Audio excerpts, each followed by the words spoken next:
Arabia Saudí, un país gigantesco y prácticamente deshabitado, lleno de desiertos interminables. En el pasado, solo las caravanas de beduinos cruzaban por aquí.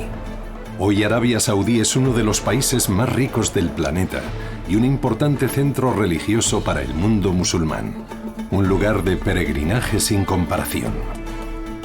Más de 2 millones de personas visitan estos lugares sagrados. Una familia lleva 300 años gobernando este país en solitario con mano de hierro. Un pacto firmado en el pasado entre un fanático religioso y un jeque visionario se ha mantenido vigente hasta nuestros días. Misteriosa Arabia Saudí.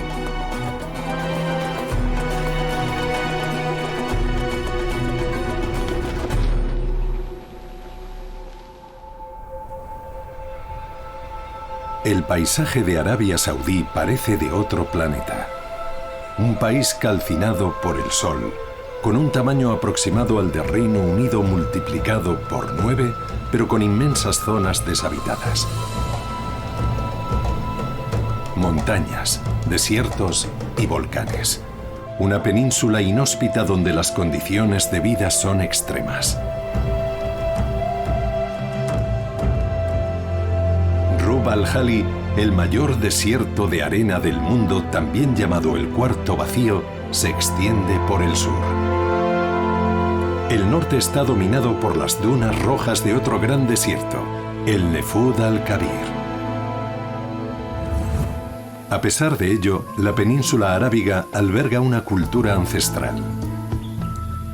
En un paisaje donde la naturaleza se opone a la vida, es posible encontrar pequeños paraísos. Deben su existencia a los escasos arroyos y pozos. Allí donde se acumula el agua, la vida prospera.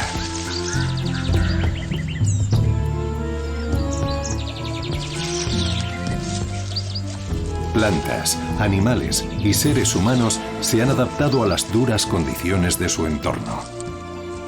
Para los habitantes del desierto, los oasis eran islas verdes en un mar infinito de arena y roca.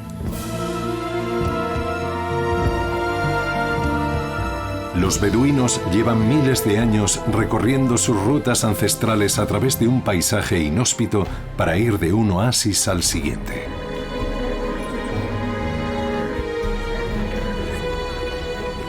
Una vida nómada. Todo lo que poseen deben poder llevarlo consigo.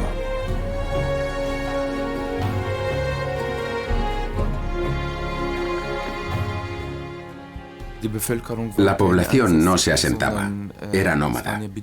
Siempre vivía desplazándose de un lugar a otro. No había realmente una generación desarrollándose a partir de la anterior. A veces tenían que volver a empezar desde el principio. Por eso en esta zona nunca hubo una civilización tan avanzada como en Irak o Siria, por ejemplo.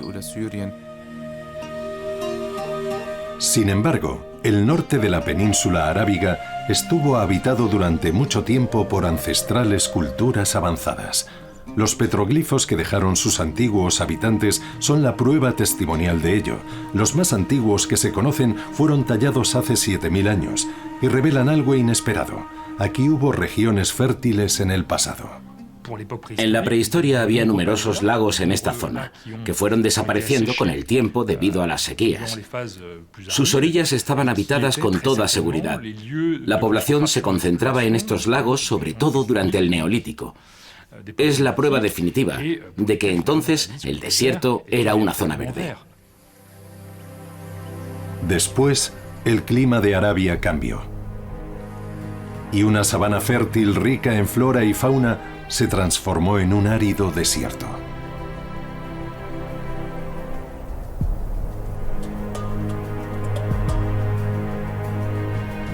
Para sobrevivir en él, el ser humano debe elegir sensatamente hasta sus animales de compañía.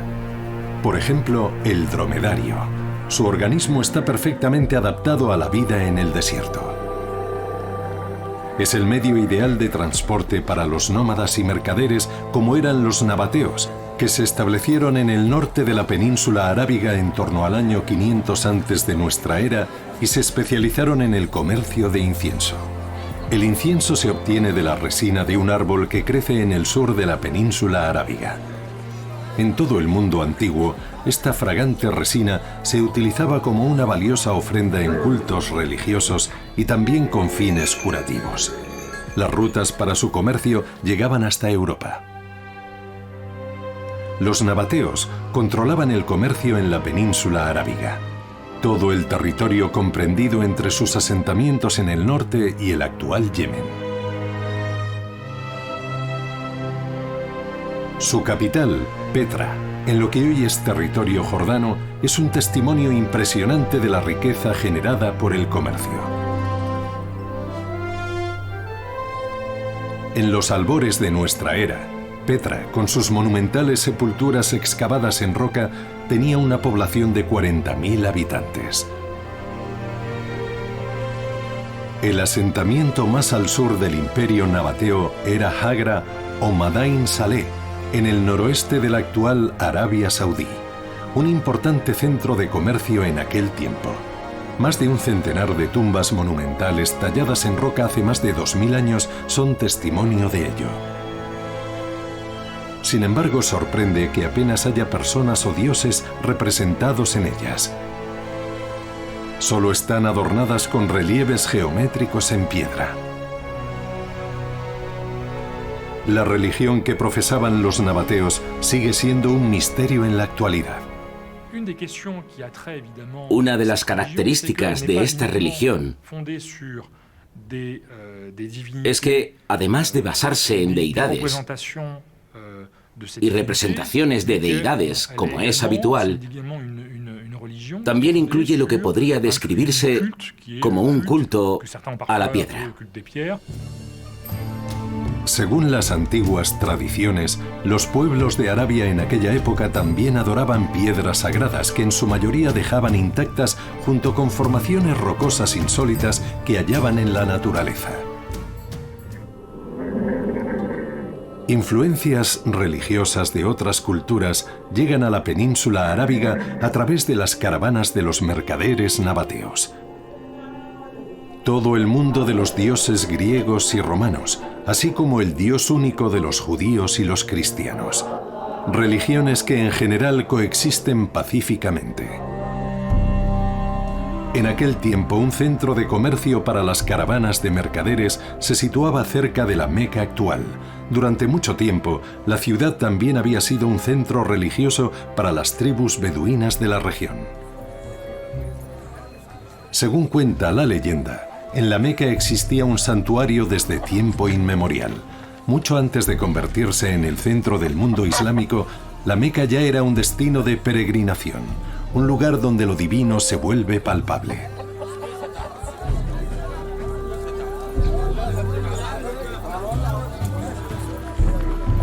Pero es un simple edificio en el cual los peregrinos ofrecen sus sacrificios y rezan sus oraciones. Ya entonces se desarrolló una auténtica industria del peregrinaje en torno al templo. Conviene saber que la gente hacía una peregrinación a ciertos lugares, o árboles, o piedras, o el cubo de la Kaaba, porque esperaban obtener un beneficio. Voy allí, hago ciertos ritos, es posible que también haga una ofrenda, y a cambio voy a ser bendecido o tal vez ayudado por una deidad.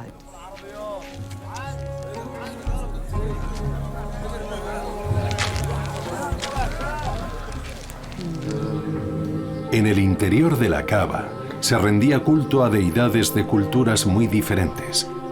Los dioses del tiempo y la fertilidad de las religiones naturales, el dios de los judíos y los cristianos, y los primeros santos cristianos. Desde tiempo inmemorial se ha venerado de manera especial una piedra negra cuyo origen se afirma que es divino.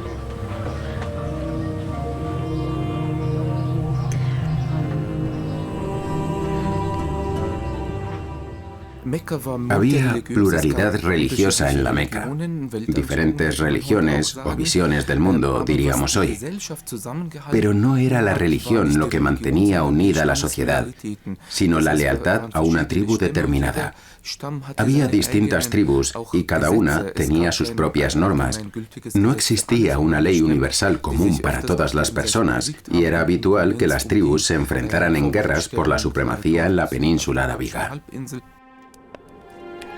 En el siglo VII antes de nuestra era, apareció un hombre en la Meca que logró unir definitivamente a las tribus enemigas de Arabia Saudí y cambió para siempre extensas zonas del mundo. Mahoma. Según la creencia musulmana, un ángel le había transmitido mensajes divinos. El carismático profeta no tarda en despertar el interés de mucha gente. Sus enseñanzas no son desconocidas en Arabia. Predica la existencia de un solo Dios que rige el destino del mundo y la humanidad. La doctrina esencial establece que un solo Dios creó la humanidad y todo lo demás. Aquí es donde podemos ver claras similitudes con los judíos y los cristianos, en la idea de que un solo Dios los esté vigilando, les exija obediencia, los juzgue y al final de los tiempos los envíe al infierno o al paraíso junto a él. Mahoma se opone al politeísmo de la Meca, lo que causa malestar en los sacerdotes y mercaderes locales. Al fin y al cabo, todos viven de la peregrinación y surge la controversia. El profeta y sus seguidores son expulsados de la Meca. Mahoma huye a Medina. Es aquí donde se dice que dictó los textos de su revelación divina a sus escribas. A su muerte, esos textos fueron recopilados en un libro, el Corán. Mahoma pasa a ser el fundador de una nueva religión y una de las figuras más influyentes de la historia universal. A los 8 años de su expulsión, Mahoma regresa a la Meca acompañado de soldados armados. Conquistan la ciudad prácticamente sin luchar. De inmediato comienza a destruir todas las imágenes de ídolos dentro de la Kaaba y a su alrededor.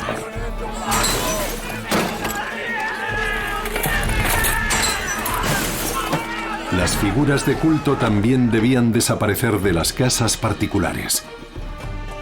El profeta ofrece a todos los residentes de la Meca que elijan entre seguirle o abandonar en breve la ciudad.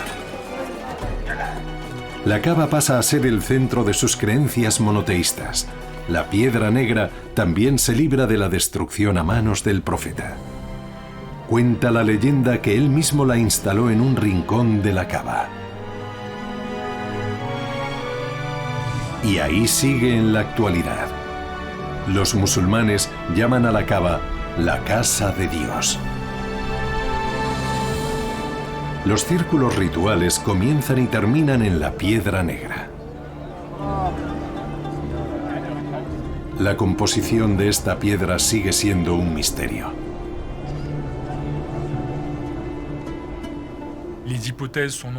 Existen muchas hipótesis al respecto.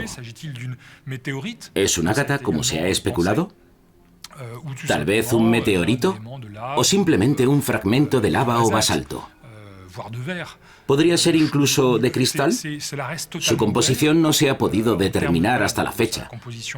Es parte del misterio y debería preservarse, porque a veces es bueno que haya misterio, como la idea que subyace tras la naturaleza de las cosas. La fe que predica Mahoma tiene un poder unificador, pero su movimiento religioso se transforma en una dinámica política que cambia el mundo. Los sucesores del profeta primero conquistan la península arábiga y después las regiones adyacentes.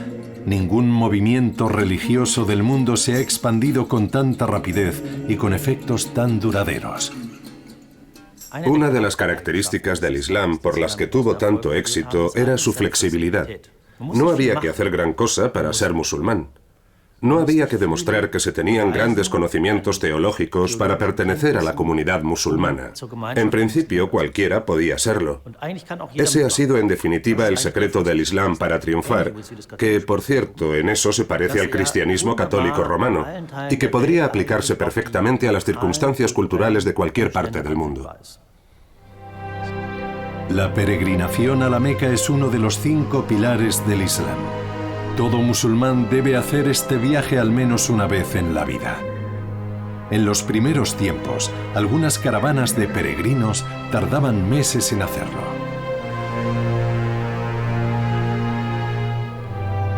La importancia de la Meca como centro espiritual musulmán también se manifiesta en el hecho de que todos los fieles repartidos por el mundo rezan sus oraciones orientándose hacia la Kaaba y la Ciudad Santa.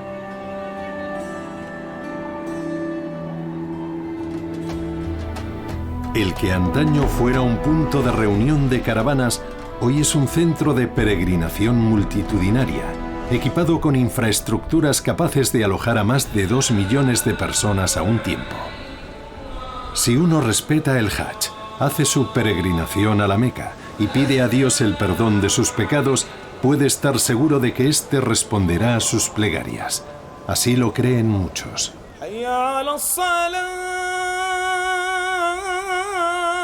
Además, rezar en este lugar conlleva una recompensa 100 veces mayor que hacerlo en cualquier otra mezquita. Durante el Hajj, los fieles dan varias vueltas alrededor de la Kaaba. Este ritual está inspirado en la historia de Abraham. La peregrinación es una reconstrucción de la historia de Abraham. Fue el primero en construir la Kaaba y al parecer dio 7 vueltas a su alrededor. Dicen que las huellas de sus pisadas aún son visibles en la actualidad junto a la Kaaba, en un pequeño edificio aparte. Todo tiene que ver con el simbolismo, con la fuerza de lo simbólico. Permite reconstruir una experiencia. El Corán incorporó al padre Abraham a partir de la tradición judeocristiana. Sin embargo, a diferencia del relato transmitido por esa tradición, el Corán cuenta que Abraham se trasladó al desierto con su esposa Agar y su hijo Ismael. Dios se habría revelado a Abraham en el lugar exacto que ocupa la Meca en la actualidad, porque ahí es donde supuestamente el primer ser humano, Adán, levantó una casa de oración. Se dice que Dios mandó a Abraham abandonar a Agar y a Ismael aquí.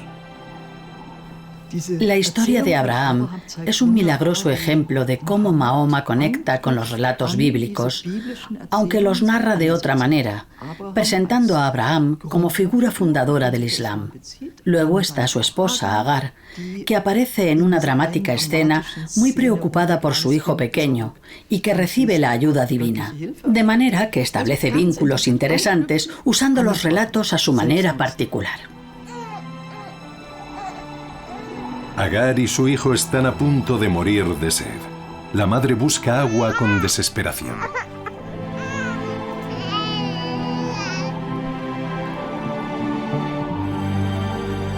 Según la leyenda, en su búsqueda de agua va y vuelve corriendo 7 veces entre 2 colinas.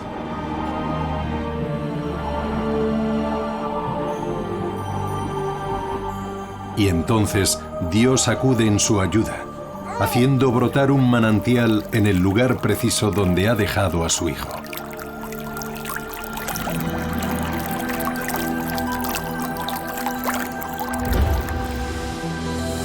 La leyenda nos cuenta que este es el pozo de Samsam, situado en el patio de la gran mezquita de la Meca y frecuentado por los fieles hasta nuestros días.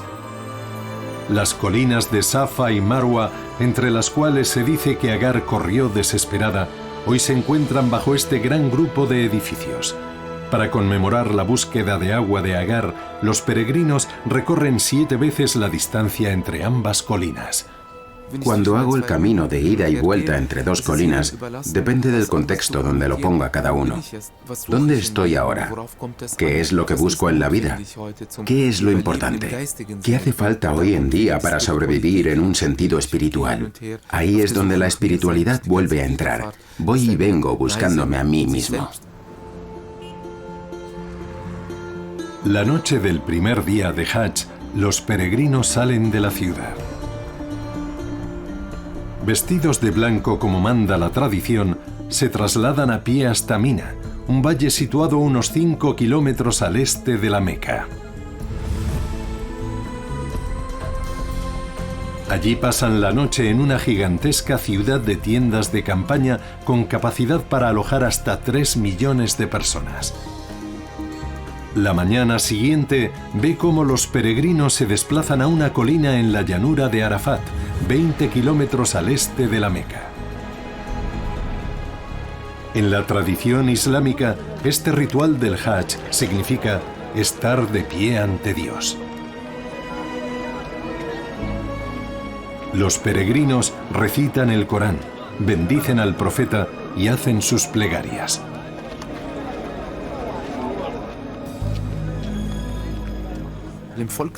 Según la creencia popular, la peregrinación redime de todo pecado. Por eso, muchos la posponen hasta la vejez. Se dicen a sí mismos, quiero vivir el momento, no quiero renunciar al alcohol o a ciertas prácticas comerciales. No tengo tiempo ahora para rezar, llevo un ritmo frenético, ya iré a la Meca más adelante y entonces empezaré una nueva vida.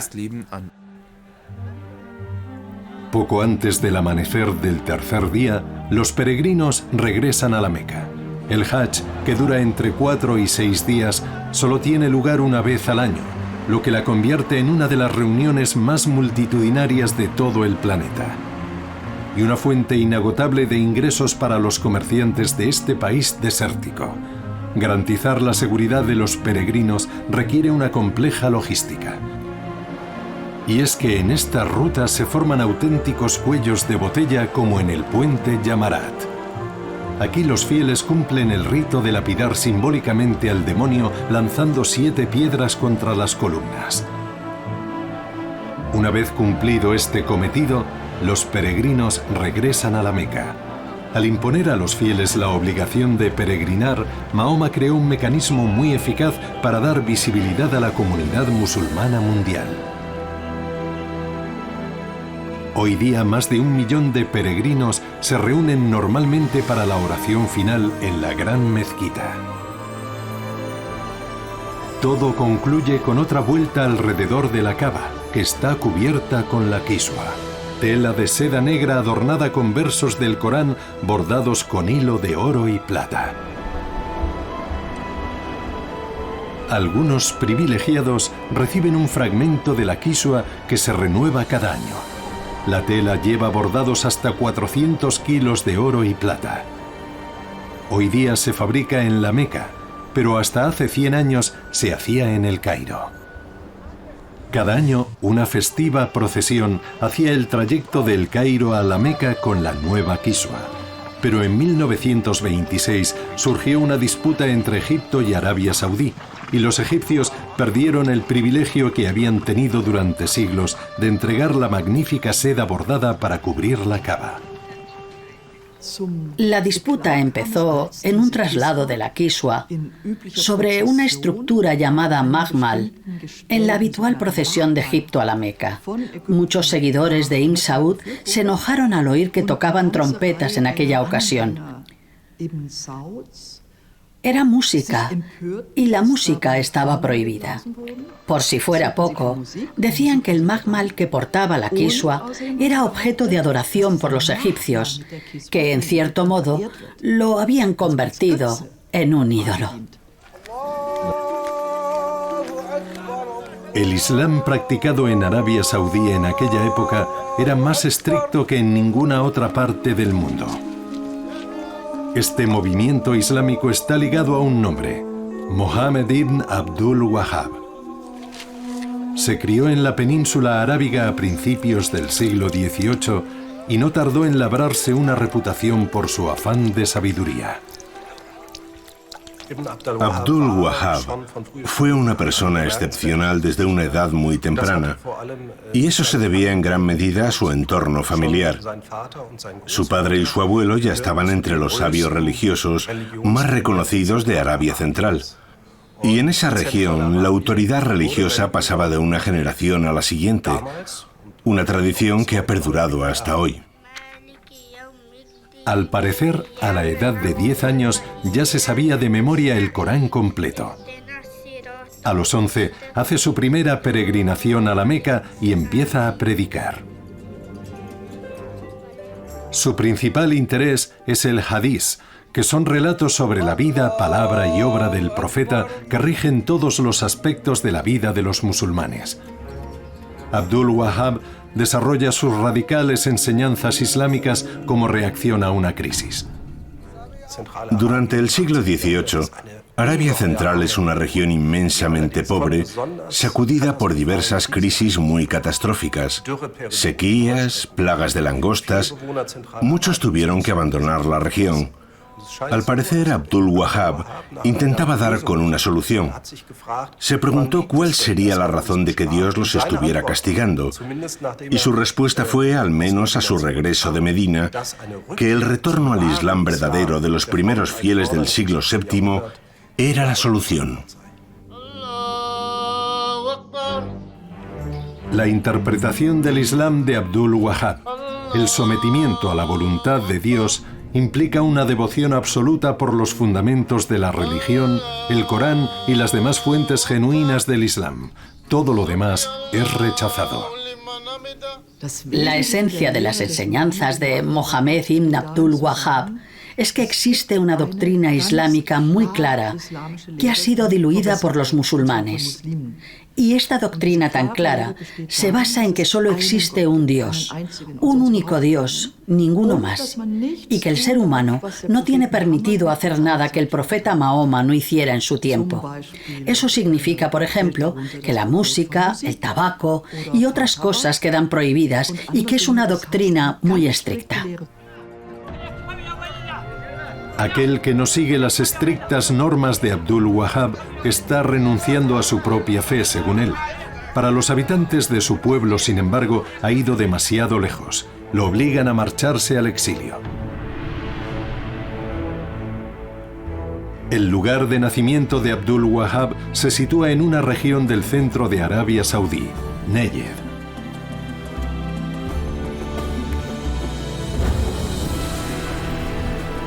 Jabal Tueig es un escarpado declive de roca caliza que se extiende a lo largo de casi 100 kilómetros. Durante la estación lluviosa, los valles situados a sus pies recogen el agua haciendo posible la tradicional agricultura de regadío. Por donde se extiende el fértil humedal puede formarse una vegetación frondosa. Uno de estos oasis es Al-Diriyah, sede del clan de los Saud.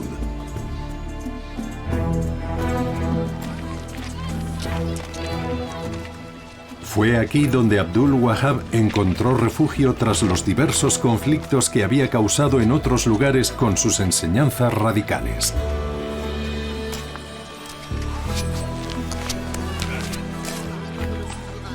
El líder del clan, Mohammed ibn Saud, se convierte en su mejor aliado. Su encuentro iba a cambiar el mundo. Al parecer, estos dos hombres se agradaron mutuamente desde el principio. Ambos eran decididos, ambos eran misioneros convencidos, pero también ambos eran perdedores en cierto modo. Ninguno había podido desarrollar todo su potencial debido a conspiraciones externas de poderes oscuros. Estas dos fuerzas deciden forjar una alianza. Uno concede asilo al otro y este a cambio le proporciona autoridad. Pienso que ambas figuras eran muy carismáticas y vieron muy útil la alianza con el otro. Mohammed ibn Saud ve claramente que puede servirse de las enseñanzas de Abdul Wahab para perseguir sus propios fines. La visión islámica tradicional considera que el mundo se divide en la Casa de la Paz, regida por el Islam, y la casa de la guerra, que es el mundo de los infieles. Si todos los que no siguen las enseñanzas de Abdul Wahhab han renunciado a su fe, él puede actuar de forma implacable incluso contra los enemigos musulmanes. Esa es su ingeniosa conclusión. Las radicales enseñanzas monoteístas de Ibn Abdul Wahhab sin duda tuvieron efectos políticos. Él opinaba que solo alguien que respetase estrictamente sus normas, y por tanto las normas de Dios, podía ser un auténtico musulmán. Esta interpretación significaba que todos los habitantes de importantes territorios circundantes, en particular los otomanos y los egipcios, eran infieles. Y no hace falta explicar que a estos infieles había que combatirlos en una guerra santa llamada yihad. Ahí radica el enorme poder explosivo de unas enseñanzas profundamente religiosas.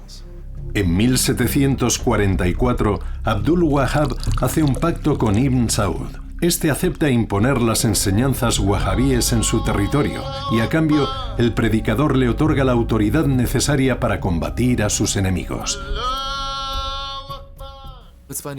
Se utilizaron mutuamente, y el resultado fue que ambos establecieron una posición de fuerza, por desgracia, a expensas de un Islam ilustrado, de un Islam espiritualmente ético.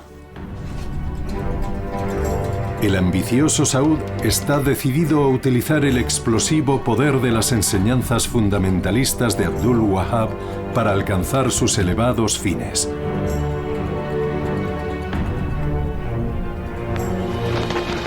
Hasta ese momento solo es un jefe tribal como tantos.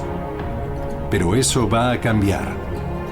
Dado que el wahabismo declara infieles a otras tribus y sus líderes, considera justificado movilizarse en el nombre de Dios contra ellos y someterlos a su régimen.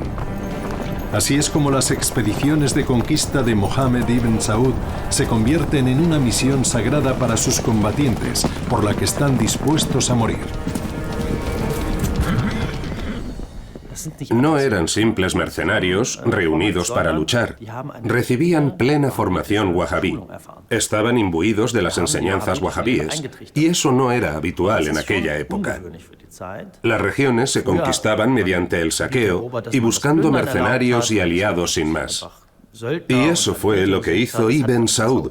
Pero además, sus soldados combatientes, que se hacían llamar hermanos, habían sido adoctrinados ideológicamente y enviados a luchar con las enseñanzas del wahabismo. Con la ayuda de la religión, Mohammed ibn Saud consigue lo que ningún otro clan había conseguido antes que él: unir toda Arabia Central bajo un solo mandato.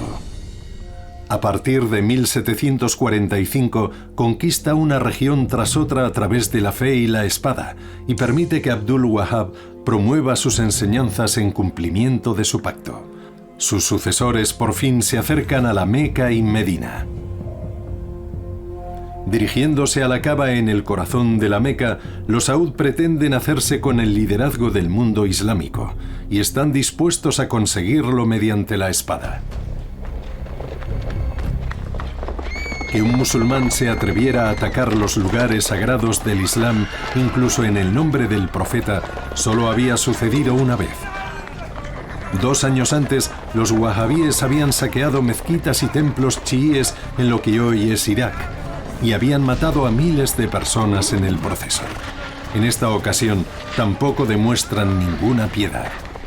Toda resistencia es aniquilada sin compasión. En Medina, las turbas de Ibn Saud destruyen antiguos sepulcros islámicos de santos porque consideran blasfemia su veneración. Solo se libra la propia tumba del profeta. En adelante, aquí solo regirán sus normas. La destrucción de estas tumbas y la imposición de las normas wahabíes durante la peregrinación causan una gran discordia en el mundo musulmán, aunque no tiene el alcance de la discordia alcanzada en el siglo XX. Sin duda es un momento decisivo en el que los wahabíes pasan a ser un factor político mundial. Hoy solo quedan unos cuantos monumentos en Medina que evocan la época anterior a los wahabíes. El más conocido es la Mezquita del Profeta, con su cúpula verde coronando la tumba de Mahoma. La construcción original fue objeto de sucesivas ampliaciones. Hoy se encuentra entre los mayores edificios sacros del mundo. Sin embargo, todavía hoy, los radicales wahabíes reclaman el traslado de los restos mortales de Mahoma a un lugar secreto.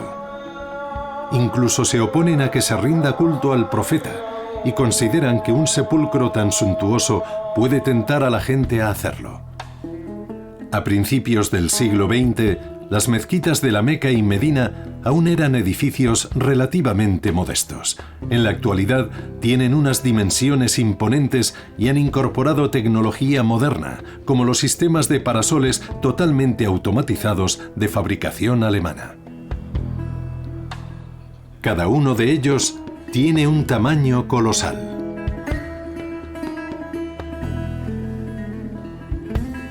La familia real saudí ha gastado 5.300 millones de euros en sucesivas ampliaciones en los últimos años.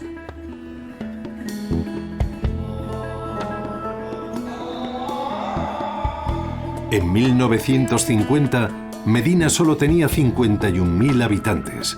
Hoy, 1.300.000 personas viven aquí. El número de peregrinos ha crecido a la par. Para dejarles espacio, hubo que expropiar más de un centenar de viviendas en las inmediaciones de la Mezquita del Profeta. En la actualidad está previsto que estos terrenos alberguen hasta 1.600.000 personas a un tiempo. Para los wahabíes, no cabe pensar que una vida aceptable a los ojos de Dios sea compatible con muchos placeres. Fumar, oír música, cantar, vestir ropa llamativa y llevar joyas son algunos de esos placeres. Y sobre todo, la danza. Todas estas cosas son prohibidas cuando los wahabíes conquistan todos los santos lugares a principios del siglo XIX.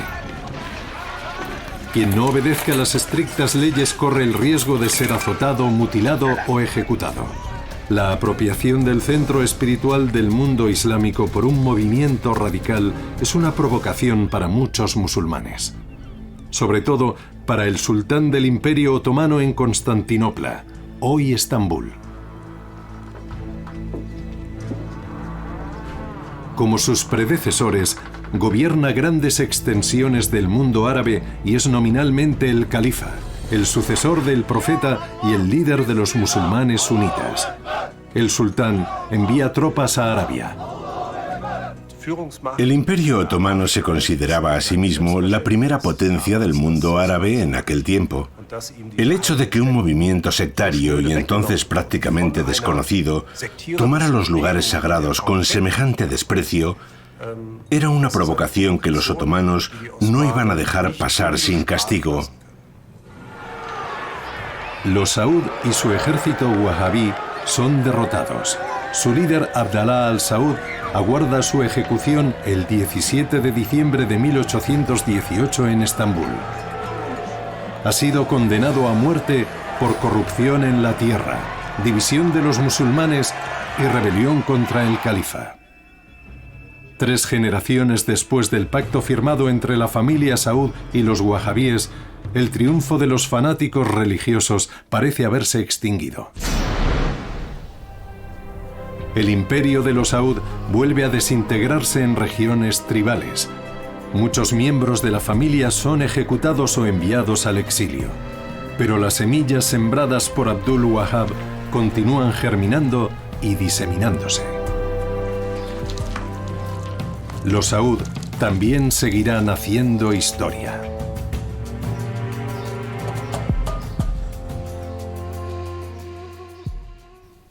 Porque no se trataba de un simple movimiento tribal que, una vez eliminado su líder, se desvanece como el humo, sino que era un movimiento religioso y político. Es de suponer que se consolidó de nuevo en disputas con otros jefes locales de la península arábiga, de manera que no es un milagro que los saudíes volvieran a reunirse. Su mayor enemigo, el Imperio Otomano, está en pleno declive a finales del siglo XIX. La antigua potencia mundial ha quedado reducida a una fracción de su tamaño anterior. En Europa se habla del enfermo del Bósforo.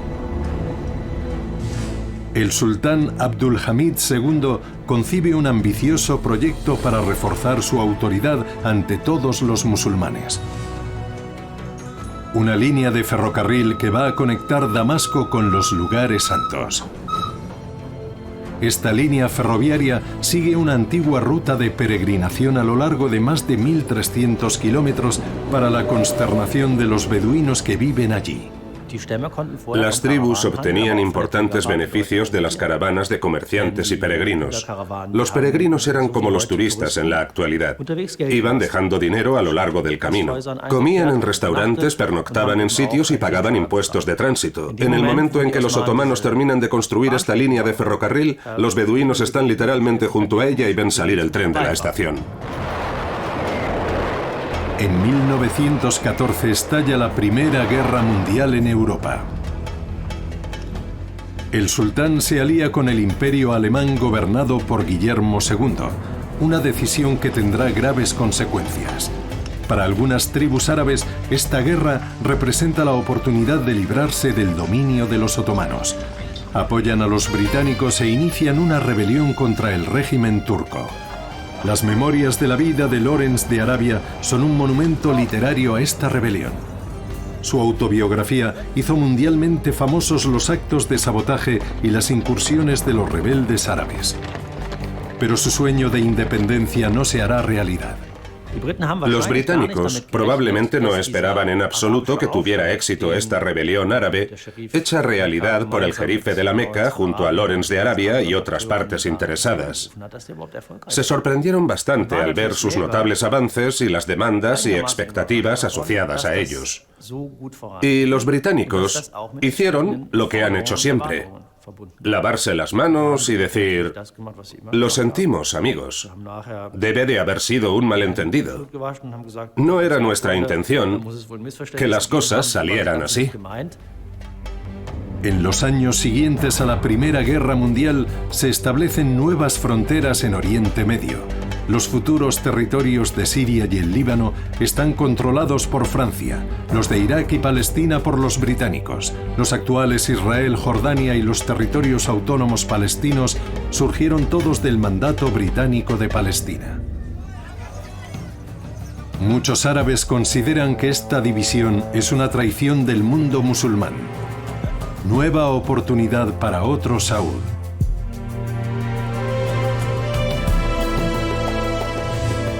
Abdulaziz bin Saud, descendiente del fundador del primer Estado saudí, entra en escena como un rayo.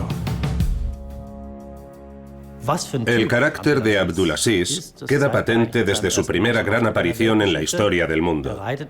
Viaja a Riad a caballo, al parecer acompañado de 40 hombres, y mata al gobernador otomano con sus propias manos. Sin duda es una entrada triunfal en la historia universal. Pero este personaje no solo se caracteriza por su firme determinación y su brutalidad, sino también por su manejo de la política internacional.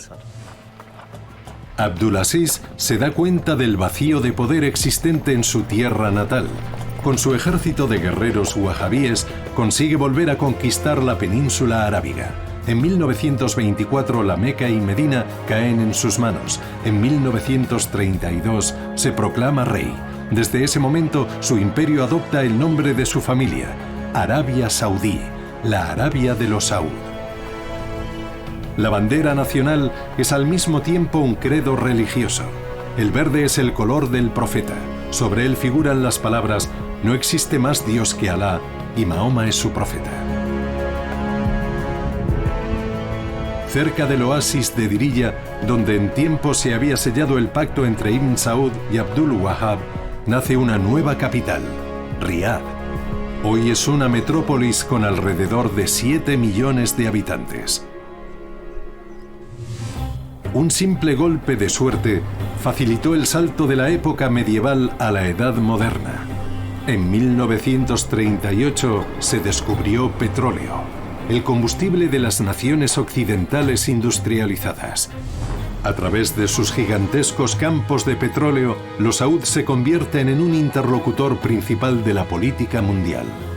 En 1945 el rey Abdulaziz se reúne con el hombre más poderoso del mundo occidental, el presidente de Estados Unidos, Franklin Delano Roosevelt.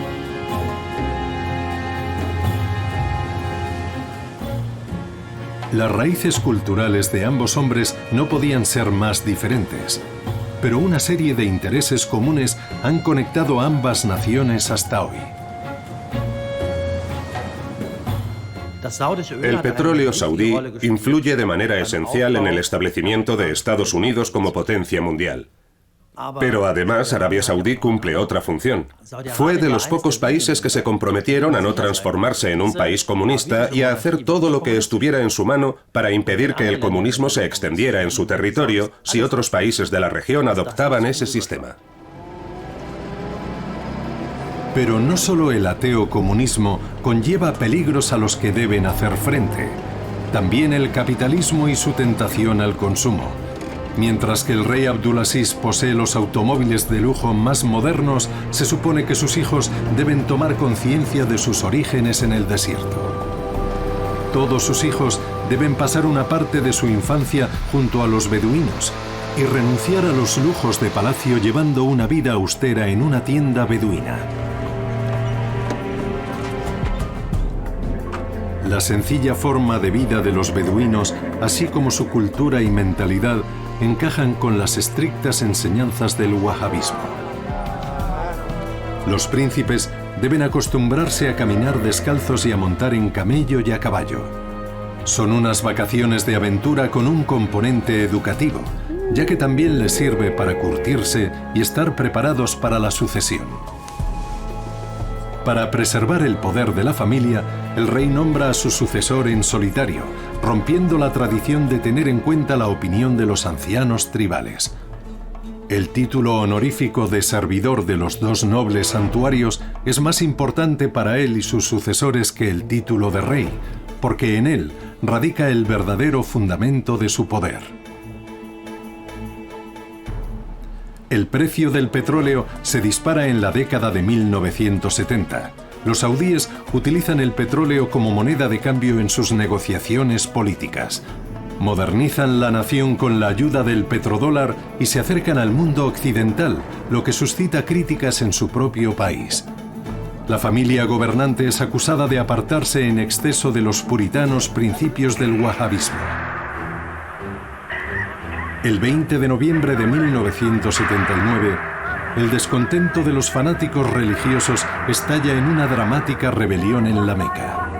El ejército debe intervenir cuando unos 500 rebeldes fuertemente armados ocupan la gran mezquita y toman como rehenes a los fieles congregados en el interior.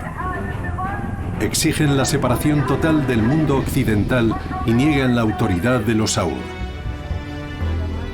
Los asesinos y su líder son finalmente derrotados con la ayuda de una unidad especial francesa y son ejecutados. Pero habían conseguido una cosa.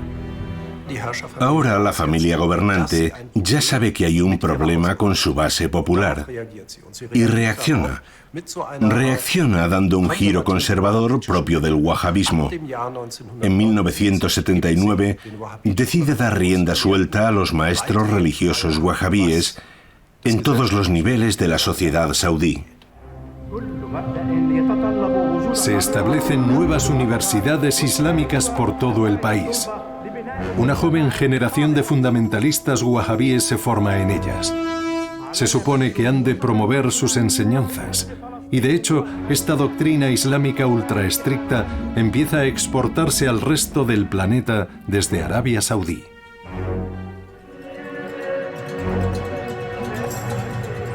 Una gran ironía. El wahabismo, que se opone a toda ostentación y lujo, hizo inmensamente rica a la familia Saud. Esto permitió a la familia no solo dar un tamaño y esplendor inusitados a los santos lugares, sino también promover mundialmente su propia versión ultrapuritana del Islam. Los saudíes cambiaron principalmente el Islam, dando una importancia tremenda a un movimiento reformista que se había originado en la periferia del mundo islámico. Yo diría que hoy el wahabismo, sin duda, ha adquirido una trascendencia política mundial. Y esto solo ha sido posible gracias a que en el siglo XX el Estado saudí, con todo su dinero, potencia e importancia recién lograda, se aseguró de que las enseñanzas wahabíes fueran transmitidas al siglo XXI. El surgimiento de Riad como urbe del siglo XXI se produjo hace tiempo. Ni siquiera el estricto wahabismo pudo evitar la proliferación de modernos templos del consumismo. Pero los bienes del mundo occidental llevan aparejadas ideas occidentales. Las voces en favor de la democratización, de que se escuchen opiniones políticas y se reconozcan más derechos a las mujeres, cada vez suenan con más fuerza. El futuro de Arabia Saudí también va a depender en gran medida de que sus ciudadanos sean capaces de identificarse con su nación. Muchos todavía están económicamente a merced de la familia gobernante, inmensamente rica. Todavía no se sabe si Arabia Saudí conseguirá introducir cambios, no solo que vengan impuestos desde arriba, sino una cierta democratización de la sociedad y la política. Sin democracia, todo seguirá estando sobre arenas movedizas, porque una reforma desde arriba puede volver a anularse desde arriba mañana. Por eso, espero que se vayan estableciendo progresivamente los procesos de democratización en Arabia Saudí, en lo que podríamos llamar un futuro próximo. Los cambios vertiginosos y a veces extremos de la era moderna han dejado sus huellas en Arabia Saudí. El petróleo, fuente de riqueza para la familia Saud, es un recurso limitado. La nación necesita una alternativa económica independiente. La monarquía absoluta de los Saud está sometida a un fuerte escrutinio. Probablemente la Meca nunca pierda su atractivo espiritual, pero Arabia Saudí ofrece otros muchos tesoros que el mundo solo está empezando a conocer.